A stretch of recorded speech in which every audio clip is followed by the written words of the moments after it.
Okay. Bante. Angat, angat.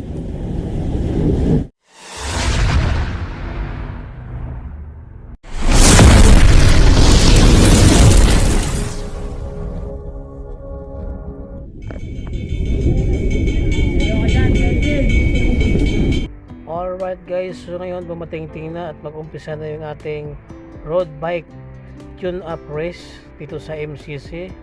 So yan yung ating mga player guys, nag-umpisa na. So yan, medyo nagwatak-watak na sila dahil sa sobrang tuloy ng kanilang diin ng paa. Ito yung ating peloton. Alright, so ngayon lumipat tayo ng pwesto. Ayan, may first group, second group, at ito naman yung ibang naghiwalay din, at ito yung ating peloton. So yan, parating na sila. So napakatuloy na kanilang takbo. Grabe, hindi na paa.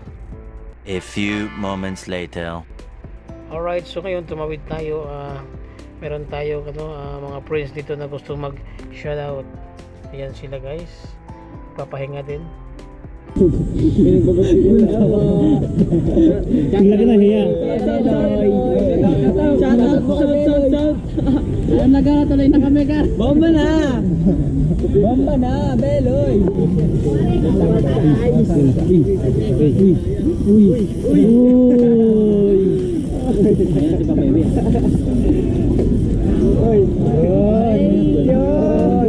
GoPro ano yun ba?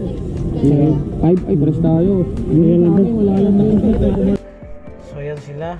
So yung ibang mga player nagpapahinga. Siya nga pala guys, yung nakadilaw at orange, siya si team captain Santi Bernaccia. Siya yung dating champion ng road bike. Alright, ito si boss. A few moments later.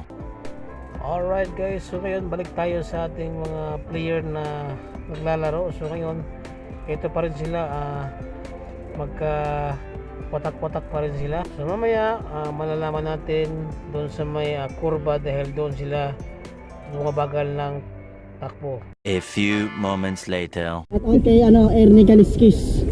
Saka kay kay Willie Aso. Alright guys, so balik tayo doon sa ating mga naglalaro ng road bike. So ganun pa rin yung ating sitwasyon, ay magkawatak-watak pa rin sila. So yan ang grupo. Then ito yung sinasabi ko sa inyong kurba. So dito sila nagpapang-abot guys dahil buwabagal sila dito. So nakikita nyo guys, talagang kurbang-kurba siya. So mahirap yan, galing mas mabilis din. Diyan sila nag-aangatan. So diyan sila nagpapang-abot sa kurba na yan. Alright, so ngayon ganun pa din ang ating sitwasyon, ay hindi pa rin sila magkasabay-sabay. So putol-putol pa din yung grupo. Then yan, may pa isa-isa, may grupo. So nahati sila dito guys. So yan yung ating mga player, tatlong hati sila. Then ito yung ating naghahabol, yung ating peloton. So yan guys, yan sila guys, sobrang tuloy ng takbo dyan guys. Talagang diinan sila ng diinan dyan. So talagang hindi sila magkasabay-sabay. Alright, so malalaman natin dyan mamaya pagdating sa ating rematihan. Ito na nga guys, yung ating hinihintay. Ang rematihan, napaka-busy kuya yung nakakulay blue.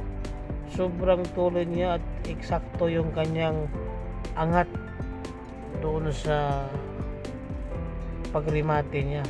Napakaganda ng kuha niya guys. Alright, so ang nanalo ay yung nakakulay blue.